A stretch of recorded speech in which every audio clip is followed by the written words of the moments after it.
All right, AP students, Mrs. Davis here.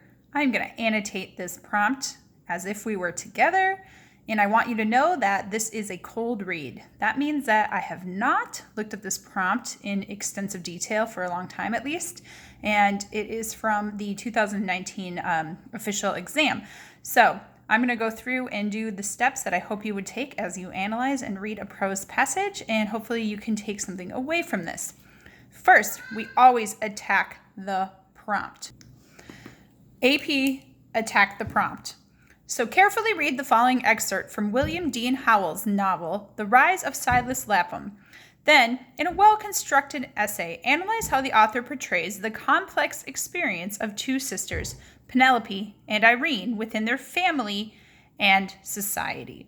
You may wish to consider such literary elements as style, tone, and selection of detail.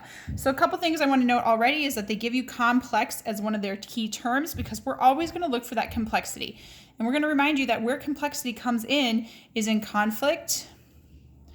And they're giving you a little hint here about their conflict within their family and society. So if we have two sisters, we might be looking at contrast. Okay? And we might be looking at conflict. And so then the conflict might come from their family or their society. So we're going to look for these two different things in the context, lots of C's for you here, of the actual prompt. So that's the first things to pay attention to, looking for those hints and details to help you determine where to go with your analysis. Beyond just looking at what you can focus on for your main analysis of this prompt and what its purpose is, all of these things I highlighted in red are analysis of purpose. You can also utilize style, tone, and selection of detail as part of your evidence. So this is really our evidence-based assumptions that we can make about the implications or the meaning behind this passage. Style can encompass a lot of things. I want you to always remember to look at diction, syntax, sentence structure, and then of course we have imagery that feeds into tone as well as word choice. So those are kind of both encompassing tone, and then a detail of course is just our plot. So just don't forget that parts of the story and where there's a shift in narration or there's some sort of major moment that occurs could always be part of your evidence. You don't have to think about out of the box big literary techniques that might be more complex in poetry, for example. As I read, I'm going to try to determine where I could find something that stands out to really discuss at length. And I need to learn a little bit about who these sisters are, Penelope and Irene. So of course this is a characterization passage where we're trying to characterize them, but in the context of their family and society, which adds in the complexity. So this is going to get pretty deep if you really do a good job with this essay. So I'm going to read it with you.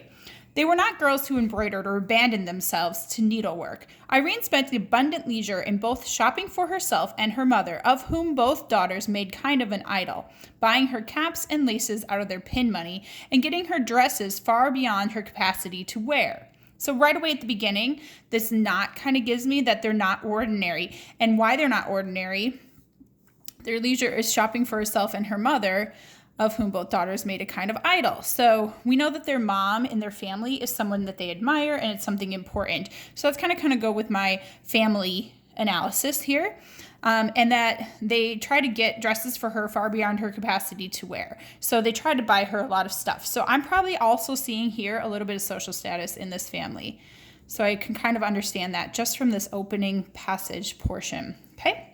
Irene dressed herself very stylishly and spent hours on her toilet every day. Now, this is really funny because when this actually occurred on the AP exam, people had lots of memes, of course, about spending hours on the toilet. But if you look at your footnotes, which are so graciously included, it talks about dressing and grooming. And so the context is a little bit different than what we would say for spending hours on your toilet every day. Her sister had a simpler taste, and if she had done altogether as she liked, might even have slighted dress.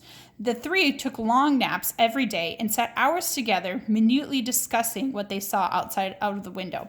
In her self-guided search for self-improvement, the elder sister went to many church lectures on a vast variety of secular subjects and usually came home with an comic amount of them. And that made more matter of talk for the whole family. She could make fun of nearly everything.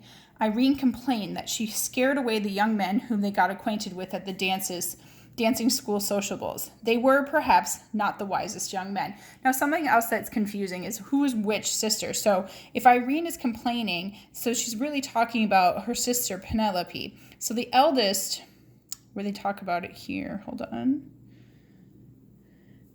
The elder sister equals Penelope. And then Irene's younger, okay? So they're slightly different. Irene dressed herself very stylishly. She's the young sister. Her sister had simpler tastes. So this is Penelope again. So I'm going to kind of just start labeling them P and I if it's not indicated for this point. But something else you need to note here is that this line at the end is really a narrative interjection. That means that they were perhaps not the wisest young men, because it's really not going along with what Irene complained that she scared away the young men whom they got acquainted with at the dancing school sociables. This is more of a narrator saying they were perhaps not the wisest young men, saying that you want to be associated with this family. This is something good. We're learning a lot about this family dynamic. We're learning a lot about the sisters. We know their place in the family now. That is all in just the first paragraph. The next, the girls had learned to dance at Ponte's, but they had not belonged to the private classes. They did not even know of them, and a great gulf divided them from those who did. Oh, so these might not be our upper class, but maybe this is new money. So we've talked about this before in our societies we've read about, right? Because they weren't at the upper echelons of the private classes. That's a detail.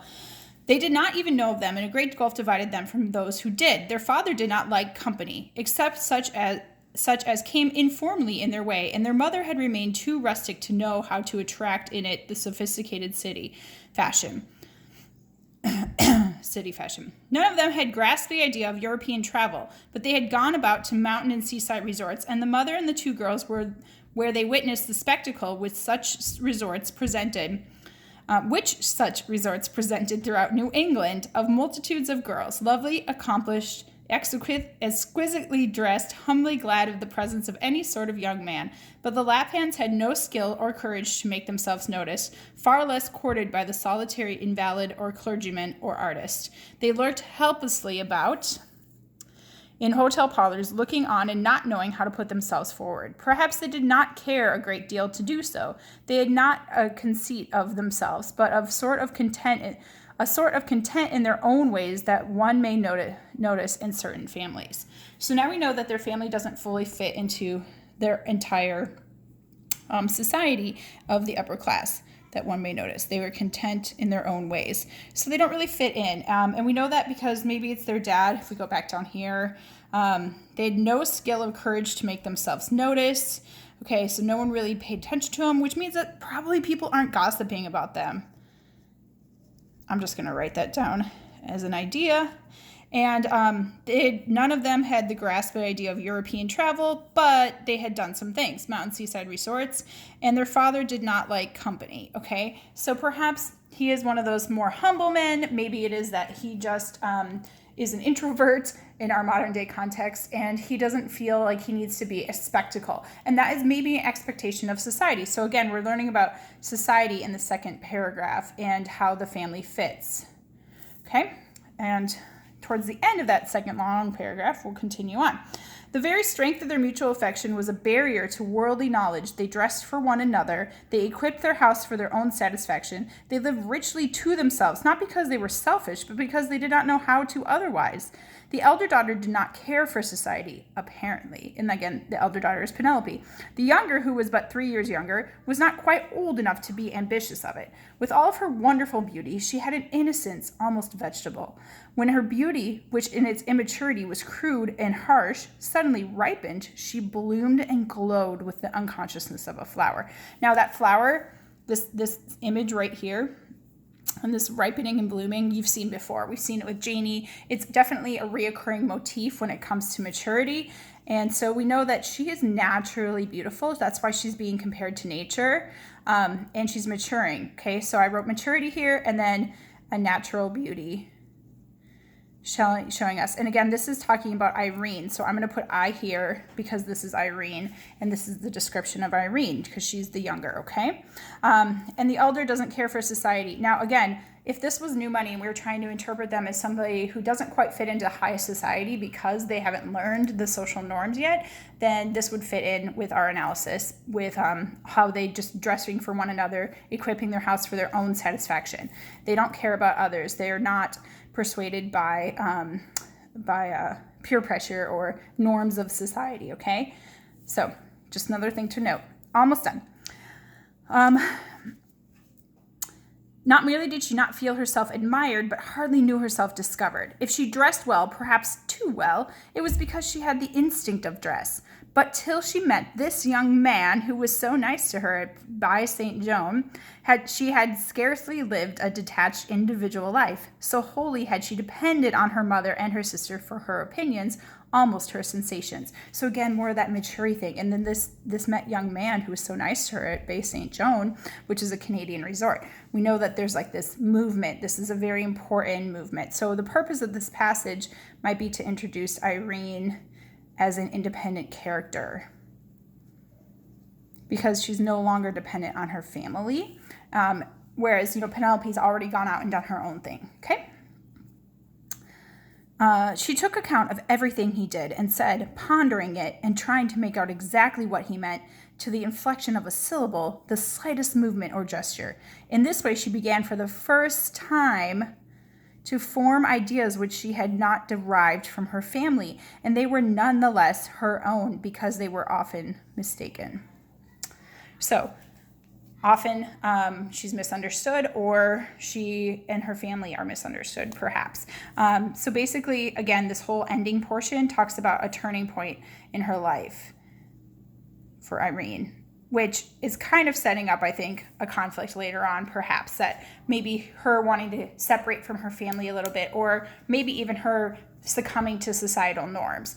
So overall, when we look at this, I've really looked at a lot of detail. When it comes to diction or syntax, I think that the sophistication exists in this when you look at some of the way the words are put together. Even the mention of the details adds to that sophistication, like these footnotes that are needed. Papanti's a fashionable social dance school in the 19th century Boston.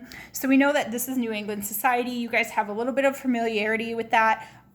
Obviously, because we know this, the date of this whole entire passage is 1885. It seems to fit into our Romanticism in our Victorian era, where we have a lot of norms, we have a lot of societal pressures, and we have up-and-coming middle-class to upper-class members because of all the opportunity.